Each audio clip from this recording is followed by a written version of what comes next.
stars come out. Spell on me, spell on me. You hit me like the sky. Fell on me, fell on me. Hello, what's up? Today I will show you how to add a new channel brand account on YouTube. Open browser.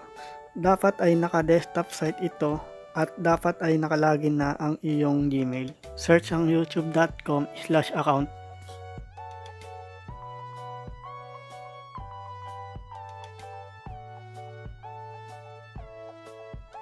Scroll down.